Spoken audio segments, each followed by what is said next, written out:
집은 우리가 태어나 자라고 나이 드는 과정을 함께하는 인생의 가장 중요한 공간이다. 하지만 현대 사회에서 집의 표준이 된 콘크리트 집은 언제부턴가 우리의 건강을 위협하고 삶의 질을 떨어뜨리고 있다.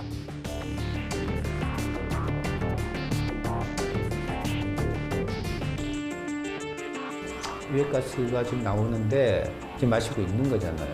근데 지금 당장 나는 안 아파. 어른들은 그냥 뭐 이러다가 죽으면 돼요. 아이는 어떡할 거예요? 얼마나 고통스럽겠습니까? 그런 것들 총체적으로 제 생각을 하자는 거죠. 겁주려고 그러는 게 아니고. 건강과 행복한 삶을 위해 그리고 환경을 위해 건강한 집에 대한 고민은 시작됐고 친환경 주택에 대한 사람들의 관심도 갈수록 높아지고 있다. 자연과 공존하면서 건강한 삶을 추구할 수 있는 친환경 집이란 어떤 집인지 알아보자.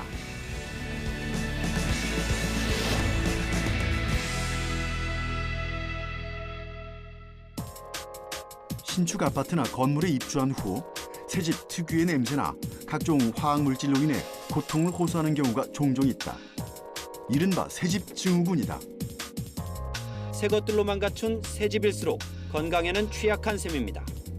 새집 증후군은 건축 자재나 벽지에 포함된 유기 화합물질이 밖으로 배출되면서 각종 질환을 일으키는 현상을 말한다. 그렇다면 새집 증후군을 예방할 수 있는 방법은 없는 것일까? 서울시 구로구의 한 신축 빌라. 요즘엔 과거에 비해 품질 좋은 자재 시공으로 새집 증후군이 많이 줄어들고는 있지만 100% 안심할 수만은 없다.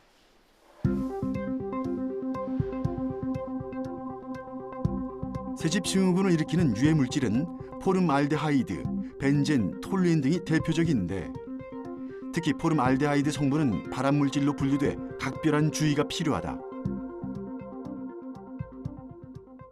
현재 지어진 거는 5월 달 정도에 지어졌고요. 분양한 지는 이제 7월 달 정도에 분양을 시작을 했죠. 약 한 달하고 2달 정도 된 것 같아요. 새집 증후군 같은 경우에는 이제 휘발성 유기화합물로 실온에서 자극성이 강한 냄새를 띠고 무색의 기체예요.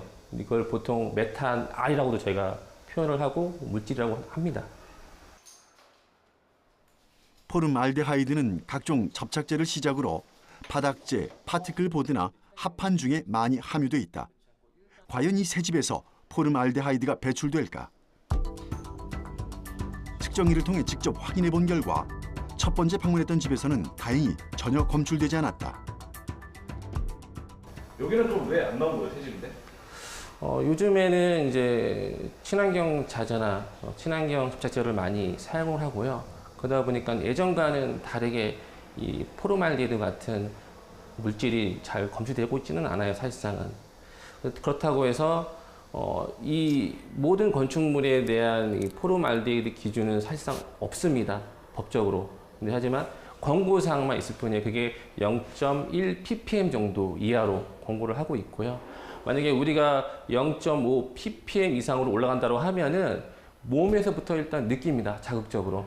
뭐 냄새가 나다든지, 뭐 눈이 따갑다든지 그런 부분들이 이제 없게끔 이제 건축을 좀 더 친환경적으로 많이 짓고 있어요. 그리고 짓더라도 처음에는 다량의 소량의 그 ppm은 좀 나올 수 있겠지만 그래도 환기를 통하거나 아니면 베이크 아웃을 통해서 인위적으로 여기에 있는 휘발성 유기화합물들을 바깥으로 좀 방출하는 형태로 이루어지고 있는 거죠. 베이크 아웃이란 실내 온도를 인공적으로 높여줌으로써 주택 자재에서 발생하는 각종 유해 물질을 안전하게 배출해내는 작업을 말한다. 네, 요즘 이제 실내 건축하는 부분들은 좀 예전과 다르게 새집 증후군에 대해서 많이 좀 줄어드는 경향이 있는데요. 그 이유는 이제 친환경 자재들이 많이 나왔기 때문이에요. 그렇다고 해서 아예 없을 수는 없습니다. 다른 뭐 유기 화합물들이 실내에 있기 때문에 그거를 베이크 아웃으로 저희가 방출을 합니다. 그거에 하는 방법은 뭐 창문을 닫고 그리고 현관문을 닫고 그다음에 안에 있는 모든 가구들을 열어놓은 상태에서 보일러 온도를 35도에서 40도까지 방을 뜨겁게 달굽니다. 그 다음에 6시간 후에 와서 창문을 열고 현관문을 열어서 방출시키죠. 근데 이거는 한 번에 끝나는 것이 아니라 2번, 3번 반복하시면 좋습니다.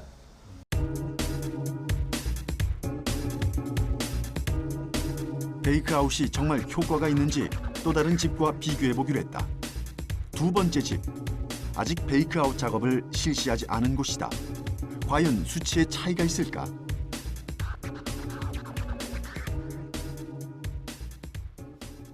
한국토지주택공사의 시험 결과를 보면 베이크아웃을 했을 때 포름알데하이드가 약 49% 이상 줄어드는 효과가 있었다고 한다. 베이크아웃을 하지 않은 두 번째 집은 포름알데하이드가 검출됐다.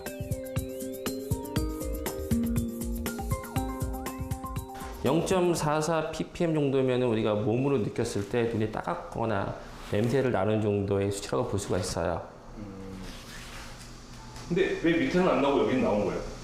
여기는 아직 저희가 베이크아웃을 진행을 하지 않았습니다. 또한 환기도 진행하지 않았어요.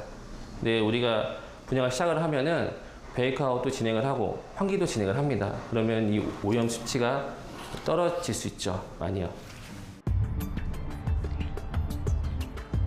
우리나라의 경우 미국, 일본 등 선진국과는 달리 실내 화학물질의 농도에 대한 환경 기준이 없고 유럽, 일본의 허용 기준치의 4배에 해당하는 오염물질이 배출되는 것으로 추정되고 있어 많은 사람들이 엄청난 피해를 보고 있다.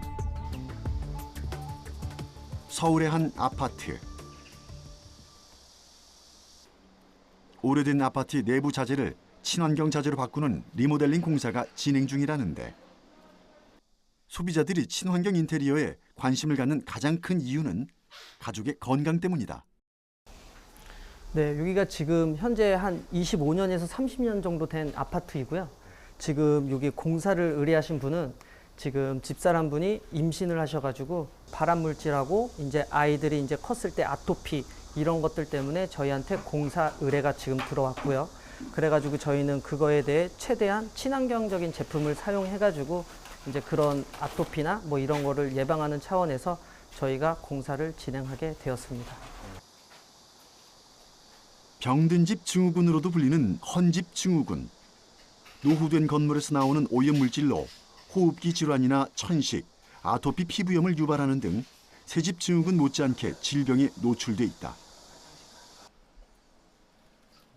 해체된 건축 자재에서 유해 물질이 발견됐다. 지금 예전에 저희 그 아파트 자체에서는 이렇게 골조가 쓰고 단열재가 있고 이렇게 석고 마감이 되어 있어요. 그래가지고 석고 위에는 타일이나 도배 같은 거를 하기 위해서 석고를 이렇게 치는데 이제 중간에는 단열재가 있는데 지금 이 단열재는 오래된 거고요. 지금 이거는 성면이라고 보통 얘기들을 많이 하고 이제 발암 물질이 굉장히 많이 포함이 되어 있어서 폐기물 처리장에서도 지금 잘 받지 않고 있는 추세입니다.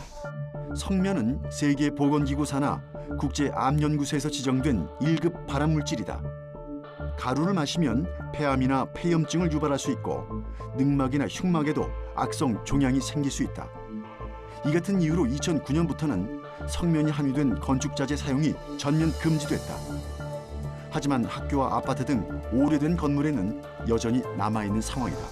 이런 것들이 옛날 아파트는 다 있어요? 그쵸. 옛날 아파트 90% 이상은 다 있다고 보시면 됩니다. 벽, 천장 등 실내 마감을 위해 사용한 건축자재인 석고보드. 과거에 많이 사용했던 일부 저렴한 석고보드는 발암물질로 분류되는 라돈의 주범으로 꼽히고 있다. 벽지에 사용하는 접착제도 실내 공기를 오염시키기 쉽다.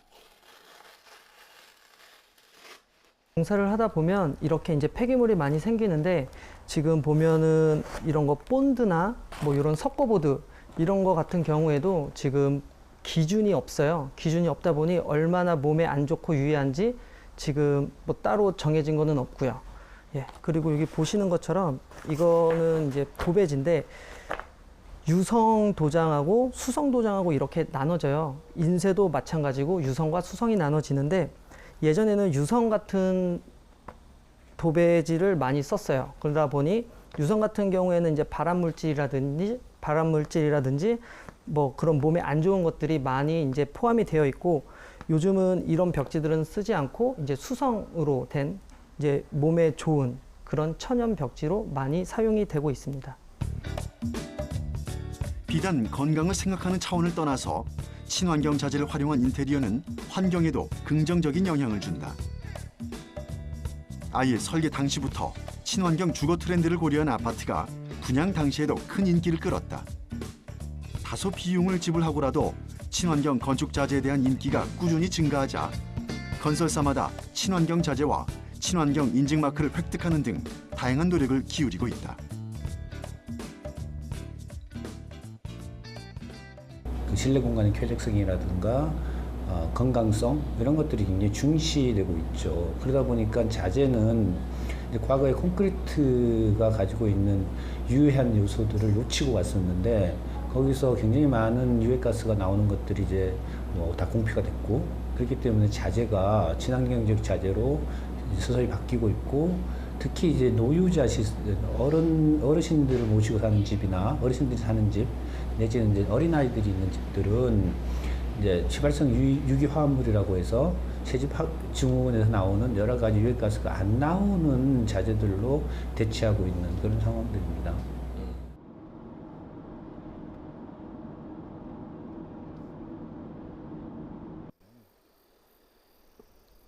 리모델링만으론 만족할 수 없다. 건강에 대한 관심으로 아예 콘크리트 집을 떠나 친환경 주택을 짓고 사는 사람들도 늘어나고 있다. 한국인에게 가장 익숙한 친환경 주택 유형은 황토집. 대부분 황토만으로 집을 지을 경우 단층으로 많이 짓는데 이 집은 복층 구조로 건축하기 위해 철골 구조를 세운 뒤 2층까지 올린 현대식 황토 주택이다.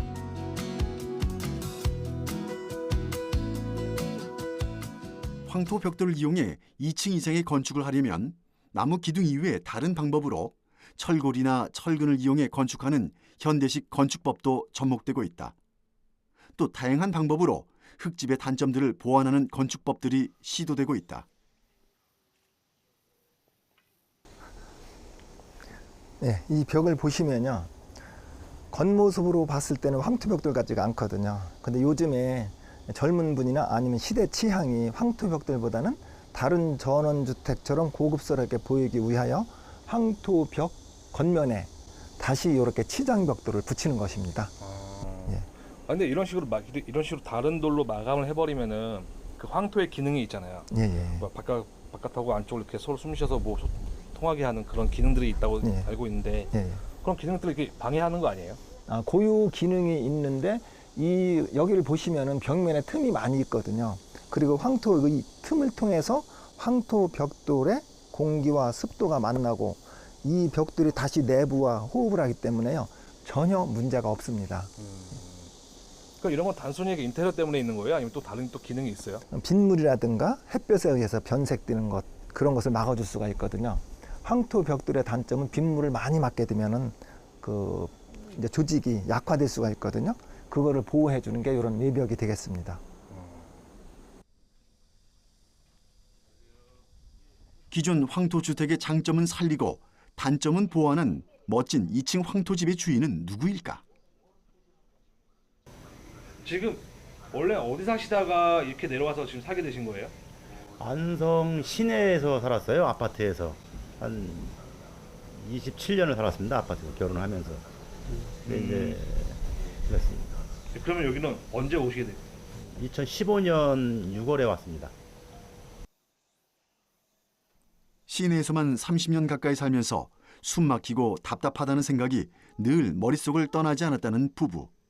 이곳에서의 삶은 어떨까? 혹시 또 뭐 따로 불편하신 점은 없어요? 저는 불편한 거 전혀 없어요. 너무 좋아요. 그래서 그냥 대물림 한다라고 생각하고 대대손손 아주 이쁘게 해서 우리 자손들한테도 다 물려줄 거예요. 아버님은요? 저도 뭐 특별히 불편한 점은 없습니다. 또 이제 아파트 생활을 한 30년 하다 들어오다 보니까 참 이게 밖에 나가면 그냥 다 또 잔디도 심고 흙이 지지 않습니까? 그러다 보니까 이게 사람이 이제 항상 뭐 흙을 밟고 우리는 뭐 어릴 때부터 뭐 흙에서 뭐 장난 놀고 했는데 그때 시절도 생각이 나고 또 발만 디디면 흙이기 때문에 이 어떠한 그런 그 콘크리트하고 이 닿는 그런 촉감이라든가 이게 틀리기 때문에 그냥 나도 모르게 그냥 뭔가 신체적으로도 이 부드러운 그런 거를 좀 느끼는 것 같습니다. 최근엔 고효율 단열 시공으로 에너지 냉난방을 최소화하려는 패시브 하우스가 새로운 주거 트렌드로 떠오르고 있는데 황토집은 이런 트렌드에도 부합하는 곳이라고 한다. 황토집은 온도가 일정 수준 유지돼 여름에는 시원하고 겨울에는 따뜻하다는 장점이 있다. 노한영 씨도 실제로 체감했다고 한다. 이 에어컨이 15년도 6월 25일 날 구입을 했는데 지금 그 해에도 안 틀고 10년도 안 틀고 17년도에 한 2, 3일 정도 틀었습니다. 그래서 괜히 돈만 많이 들이고 이 에어컨을 놓은 것 같습니다. 이 황토집은 참 시원합니다. 그 정도로 안 틀어도 될 정도로 올해 많이 더웠는데. 네, 괜찮습니다. 안 틀어도 살아보셔야 알겠지만은 저희가 뭐 이 살아온 거를 말씀드리는 거니까 한번 또 내년 삼복더위에 한번 와 보십시오. 아주 시원합니다. 덕분에 냉방비가 엄청 줄었다며 전기요금 내역을 직접 확인시켜 주는데 비교적 적은 비용이다. 62,240원 나왔습니다. 62,240원이요? 네. 여기 와서 그렇게 많이 줄어든 거예요? 그렇죠. 시내 살 때 같으면 아파트에 살 때는 에어컨을 계속 틀지 않았습니까? 근데 이제 콘크리트 벽이라 이제 낮에 이제 햇빛에 열받은 게 밤에는 배출하기 때문에 열대야 때문에 도시에서는 근데 여기 와서는 밤에는 뭐 에어컨 틀 일이 없죠. 낮에 잠깐 집에 있을 때 좀 틀고요. 그때 대략 한 얼마 정도 나오셨던 것 같아요? 그 당시에는 14, 5만 원 정도 나온 걸로 기억이 됩니다. 숨쉬는 집으로 불리는 황토는 습도와 냄새 조절에도 용이하다. 또 항균과 항생에 탁월한 효과가 있다고 알려져 있다. 처음엔 건강 때문에 선택한 집이지만 살면서 삶의 만족도까지 더 높여주고 있는 것이다. 아파트에서 살 때는 참 이게 이음새 같은 데가 많이 이렇게 깨끗하지가 않았어요. 곰팡이가 슬고 좀 약간 찝찝한 그런 저기가 있었는데 여기서는 깨끗하고 이렇게 물기가 자체에 있어도 습도 조절이 너무 잘 돼서 곰팡이 부분이랑 그런 게 전혀 없고 참 기분이 상쾌할 정도로다가 참 좋았어요. 사실 전원주택으로 흙집이나 황토집은 한 번쯤은 생각해 볼 수 있다. 하지만 여러 가지 이유로 도심을 떠날 수 없는 사람들에게는 불가능한 꿈이 아닐까.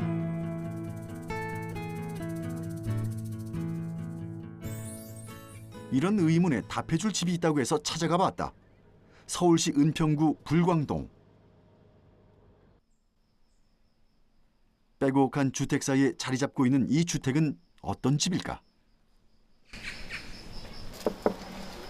네, 어서 오세요. 안녕하세요. 예, 안녕하세요. 여기가 말씀하신 그 흙으로 지어진 집입니다.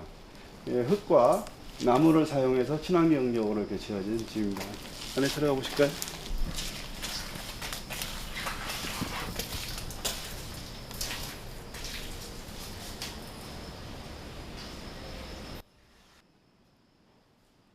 집 안으로 들어가 외벽을 살펴보니 진짜 황토집이다.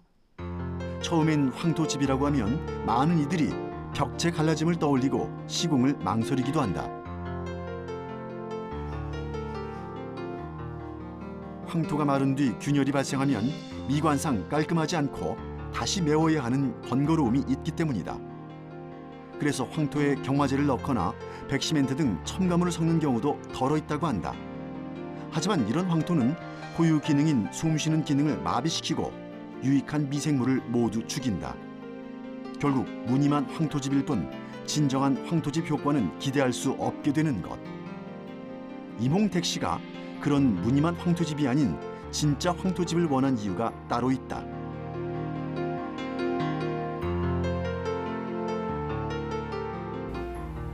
제가 이제 이 동네에 한 20여 년 살았는데요.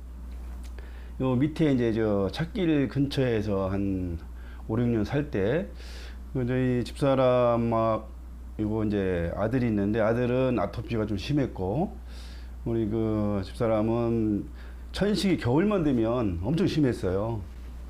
호흡기 ቁ릴 정도로. 그래서 조금 환경이 괜찮은 데가 있나 이게 좀 물세 가던 중에 또 이 집을 좀 발견했죠. 그래서 이 집에 지금 살고 있습니다. 그런데 흙집이 춥지는 않을까? 옛날 한옥이나 흙집이 겨울에 추웠던 이유는 각 구조 사이의 틈으로 바람이 새들어왔기 때문이다. 흙벽 자체의 단열 성능은 나무보다는 낮지만 콘크리트보다는 높은 편이다. 틈이 발생하지 않도록 처리하고 단열재를 시공하면 흙집도 충분히 보온 효과를 누릴 수 있다고 한다. 가족이 이곳으로 이사 온 지도 10년이 훨씬 넘었다. 천식이 심해 종종 응급실 신세를 져야 했던 부인 은남희 씨는 흙집에 산 이후 병원 갈 일이 없어졌다고 한다. 갖은 방법을 동원해도 낫지 않던 아들의 아토피도 고쳤다. 귀촌을 하지 않고도 가족의 건강을 지킬 수 있었던 도심 속의 흙집은 가족에게 가장 소중한 공간이다. 건강 생각하시면은 오히려 좀 더 벗어나 외곽에서 살아도 더 좋으신 거 아니에요? 우리 서울이 한복판에 있으니까. 물론 뭐 외곽이 좋겠죠. 그럴 수 있으면 좋은데 여러 가지 그 아이들 공부 문제도 있고 또 저희들 생활 문제가 아무래도 도심 속에 주로 이루어지다 보니까 뭐 직주 근접한 데서 어떤 그런 패션 같은 어떤 시골 같은 분위기를 연출할 수 있는 이런 생각을 했어요. 그러다 보니까 이런 단독주택을 좀 생각하게 되고 단독주택 중에서도 그래도 또 건강할 생각하면은 진짜 황토집을 너무 좋은 것 같고.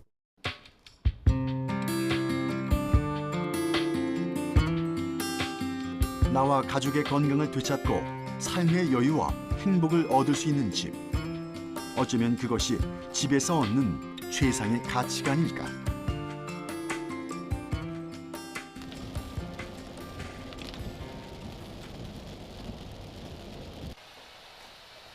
충북 청주시. 궂은 날씨에도 흙집 건축이 한창이다. 바로 황토 벽돌 때문에 가능한 일이다. 흙을 건축 재료로 이용하는 방법은 벽돌, 흙부대 등 다양한데 흔히 사용하는 방식은 벽돌 쌓기. 온갖 첨단 소재가 쏟아져 나오지만 천연 건축 소재면서 타고난 효능 때문에 황토의 인기는 그래서 더 늘고 있다.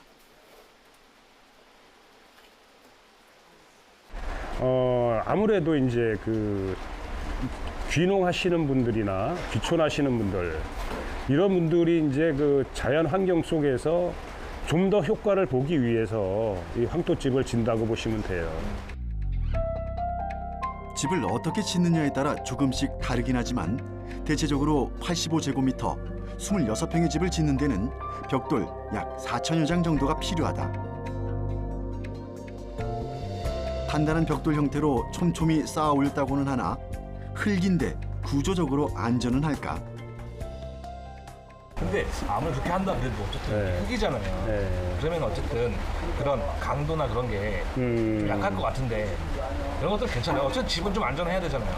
그런데 이제 아무래도 황토니까 우리가 이제 흙은 일단 잘 부스러지잖아요. 그렇지만 그래서 이제 외벽 같은 경우는 이제 이 어떤 생석회를 좀 섞어서 그 견고성을 확보를 하고 이제 내벽은 어떤 뭐 비들이침이나 이런 게 없으니까 그 물하고는 관계가 없으니까 내벽은 이렇게 벽돌을 직접 찍어서 전혀 아무것도 섞지 않은 상태에서 흙과 집만 섞어서 이렇게 벽돌을 만들어서 이렇게 쓸 수가 있어요. 황토 벽돌을 이용해 표면적이 넓은 부분을 메운다면 나무를 이용해 건물의 틀을 잡거나 구조적인 강도를 더 높일 수 있다. 목재 부지는 충격과 진동을 흡수할 수 있어서 저항력이 높은 편이다. 다만 목재를 사용할 경우 화재에 대한 민감성이 높은 만큼 불연성 내장재를 선택한다면 화재의 위험으로부터 안전성을 지킬 수 있다. 요즘 이제 우리나라가 이제 지진 안전지대가 아니라고 하지 않습니까? 그래서 집을 수백 년 쓰려면 이 기둥을 이렇게 써주는 게 좋은 거예요. 구조적으로 더 안전에 더 효과가 있죠. 어떤 좀 더 충격이나 그런 거를 그럼요. 이게 만약에 기둥이 없는데 벽이 문제가 생기면 집을 다시 져야 되는 상황이 오잖아요. 그죠? 근데 기둥이 있으면 벽이 잘못돼도 벽 헐어내고 벽체를 다시 쌓으면 되니까. 많은 사람들이 흙집이 비교적 건축비가 저렴하다고 여기는 경우가 많다. 하지만 흙집을 아파트에서와 같은 거주 기능을 갖춘 집으로 지으려면 꽤 많은 건축비가 소요된다. 하지만 시간과 비용, 노력을 들여서라도 건강한 집에서 살고자 하는 욕구는 갈수록 커지고 있다. 콘크리트라든가 이런 거는 다 그 환경 폐기물이잖아요. 그래서 우리가 이 자연을 생각한다, 지구의 어떤 그 환경을 생각한다 하려면 그 자연에서 얻은 그 훌륭한 건축 소재잖아요. 이 건축 소재를, 훌륭한 건축 소재를 이용해서 집을 짓고 그 안에서 살다 보면 자연적으로 건강해진다. 과거에는 한 20년 정도 살다가 집을 다시 리모델링 하거나 새로 짓는 개념이었는데 요즘은 이제 평생 같이 사는 집으로 생각하기 때문에 사회학적으로는 굉장히 중요한 의미를 갖습니다. 이제 한 사람의 인생과 주기를 함께 한다는 차원에서 설계 때부터 굉장히 꼼꼼하게 이제 고려가 되는 부분이 있고요. 기본적으로 집은 이제 과거에 노동 위주의 어떤 사회여서이다가 요즘은 여가와 이제 재충전, 뭐 웰빙, 오아시스 이런 것들이 이제 중시되면서 집의 어떤 형태도 바뀌고 집의 의미도 새로운 가치로 전환되는 그런 사회라고 볼 수 있습니다. 인천광역시 서구 마전동. 당장 아파트를 떠날 수 없는 사람들에게도 황토 같은 자연 소재를 집안에 들여놓을 방법은 있다. 현실적으로 주거지를 바꿀 수는 없지만 자연 재료를 포기할 수 없는 이들은 친환경 인테리어를 대안으로 삼는다. 이 집은 황토를 주성분으로 한 내장재를 거실 벽체에 시공했다. 이게 보니까 그거더라고요. 황토로 만든. 예, 황토 내장재입니다. 그럼 이 전체가 황토인 거예요? 예. 기둥 자체가? 예, 맞습니다. 황토 그 천연 내장재로서 황토가 이제 90%, 그다음에 유기농 볏짚이 10% 그렇게 들어간 천연 내장재입니다. 얼핏 보면 그냥 일반 건축 마감재 같지만 황토 마감 판재다. 생황토 90%와 유기농 볏짚을 주원료로 숙성 혼합해 판재 형태로 만든 것이다.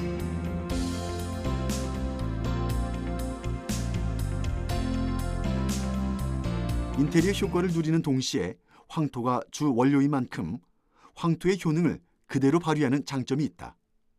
장마철 같은 데 벽체를 보고 있으면 습을 먹었다 뱉었다 합니다. 그래서 색깔이 진해졌다, 연해졌다. 그러니까 천연 가습적인 역할을 한다는 것이죠. 그래서 호흡기 질환 있는 환자들한테도 굉장히 좋고 피부염 있는 환자들한테도 좋습니다. 실질적으로. 거실 일부분을 황토 마감재로 시공했지만 안방은 전체적으로 황토 자재로 리모델링했다고 한다.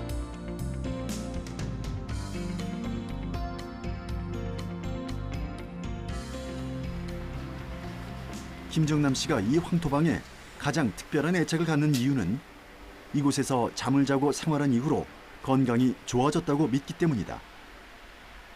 황토는 실제로 음이온을 방출하는데 스트레스 해소, 혈액순환 촉진, 피로 해소 등에도 효과가 있다고 알려져 있다. 아침에 이 황토방에서 잠을 자고 나면 너무 몸이 이렇게 날아갈 것처럼 캬하고 또 잠이 푹 자요, 잠을요. 잠이 이제 불면증에 많이 시달린 사람들은 진짜 황토방을 내가 권장드리고 싶어요, 사실. 그 정도로 제가 그 피부도 나았죠. 이렇게 다른 방에 가기가 싫어요.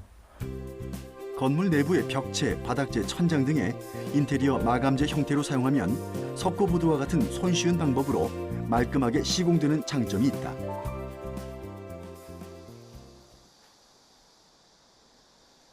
친환경 주거 공간에 대한 관심이 높아지면서 다양한 생태 건축들이 선보이고 있다.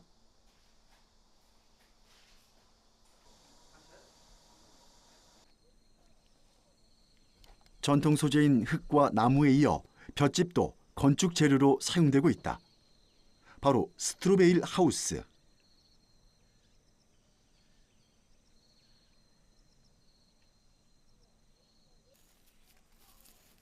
볏짚을 뜻하는 스트로와 가벼운 것을 단단히 묶는 더미를 가리키는 베일의 합성어로 스트로베일 하우스는 우리말로 하면 볏짚으로 지은 집을 뜻한다. 스트로베일 하우스라고 해서 스트로가 이 빨대라는 뜻도 있지만 원래는 이 볏짚이라는 뜻입니다. 집, 밀집, 볏짚 이 집들이 속에 빈 공간이 있다 그래서 대롱 그래서 스트로고 베일이라는 뜻은 압축된 덩어리입니다. 그래서 짚으로 된 덩어리 그래서 스트로베일이라고 부릅니다. 그래서 스트로베일 하우스.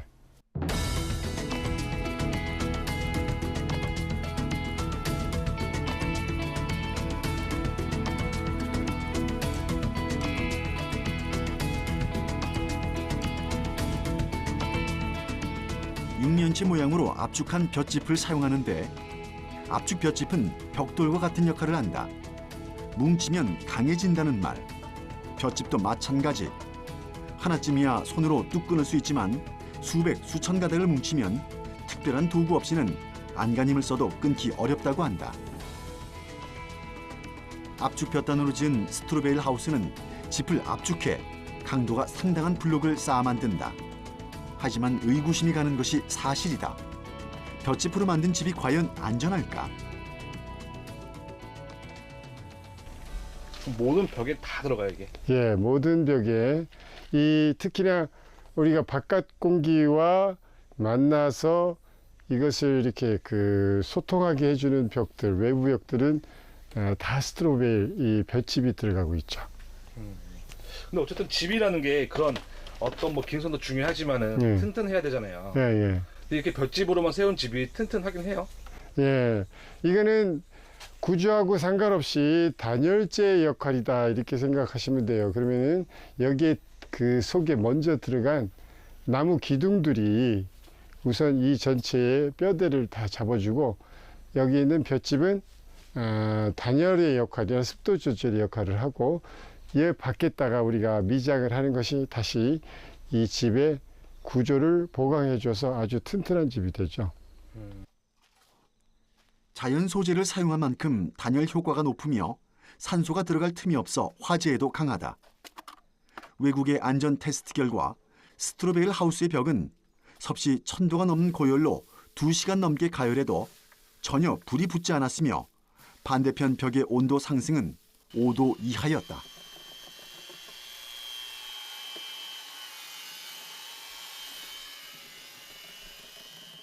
우리나라에서 생겨나는 황토인데요. 이 황토에 볏짚을 좀 섞어서 물 번죽한 상태입니다. 이것이 우리가 볏짚벽에 먼저 1차적으로 발려져서 볏짚과 그 다음에 실제로 두껍게 발려지는 흙벽에 준비를 해주는 이 반죽입니다. 이게 발려질 때 제대로 튼튼한 벽이 되기 때문에 그렇게 해주는 거죠. 이러한 건축 방식은 19세기 말 미국에서 시작돼 서양에서는 20, 30년 전부터 큰 관심을 모았고 우리나라에서는 2005년 강원도 영월군 동강변에 국내 1호 스트로베일 하우스가 지어졌다. 벽면을 황토로 미장하는 점에서 황토집과 비슷한 것 같지만 뼈대가 되는 목재 사이에 벽돌 대신 두툼한 압축 볏짚을 다져 넣는다는 점이 다르다.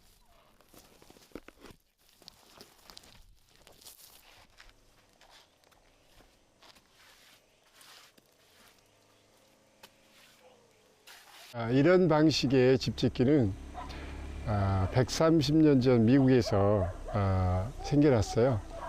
원래는 소모기 볏짚으로 직육면체 압축된 그런 밀집을 사람들이 어쩌다가 집을 짓기 시작했는데 그것이 2차 세계대전 이후에 시멘트에 의해서 자취를 감췄다가 1980년대에 사람들이 주거에 있어서의 그 공해 요소들이 많이 발생되면서 각종 부작용이 생기니까 예전에 지었던 방식을 개혁해내서 이렇게 짓기 시작했고 그 이후로 전 세계적으로 이게 다시 보급이 되고 우리나라에도 2005년에 이게 시작되는데 이 집은 우선은 목조로 골조를 이렇게 사이사이 골조를 세우고요. 요 세운 사이에 그 볏짚 크기 그대로를 원형 그대로를 넣습니다. 그래서 벽이 34cm의 벽이 되고 이 겉에다 흙을 바르는 그런 방식입니다. 스트로베일 하우스는 자연에서 나는 건축 재료로 에너지 자원이 적게 들어간다. 또 기계의 힘이 아닌 사람의 손을 많이 쓰게 하고 수명이 다 돼서 해체되고 버려지는 과정도 친환경적이다.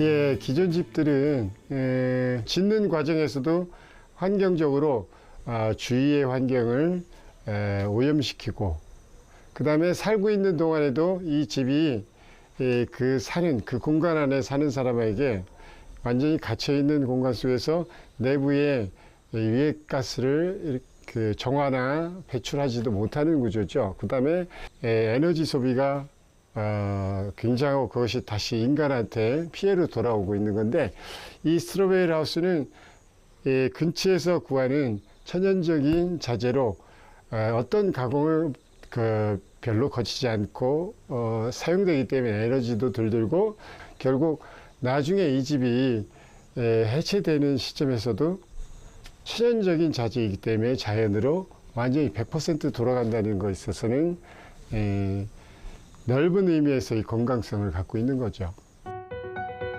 웰빙 환경으로 시작한 생태 건축은 이제 에너지 위기를 의식해 에너지 절약형 건축으로 그 접근 방법이 진화하고 있다. 건축의 외형을 넘어 개인의 건강과 삶의 질을 높이고 공공의 이익과 사회적 가치를 바라보고 더 나은 미래를 함께하기 위한 집으로 옮겨가고 있는 것이다. 내 주택이고 내 집이기 때문에 어떤 경제적 이익이 있을까? 또 보이지 않는 정서적, 이 건강적인 의미가 있을까라는 것들을 잘 찾아보면 굉장히 많은 게 있어요. 아까 말씀드렸던 이 연비를 높이면 이거 비싼 집 같아, 나는 안 할래라고 하지만 이건 10년 후에 나한테 경제적 이익이 된단 말이에요. 그럼 안 할 이유가 없는 거죠. 그리고 우리 건강은 돈으로 환산할 수 없는 거지 않습니까? 이 돈으로 환산할 수 없는 건강이나 가치 이런 것들하고 같이 고려가 돼야지만이 우리가 친환경 주거를 해야 될 이유가 되는 것이고. 집은 인간의 삶을 담는 그릇이라고 한다. 우리가 어느 곳에 살고 있는지에 따라 삶의 모습도 달라지는 것이다.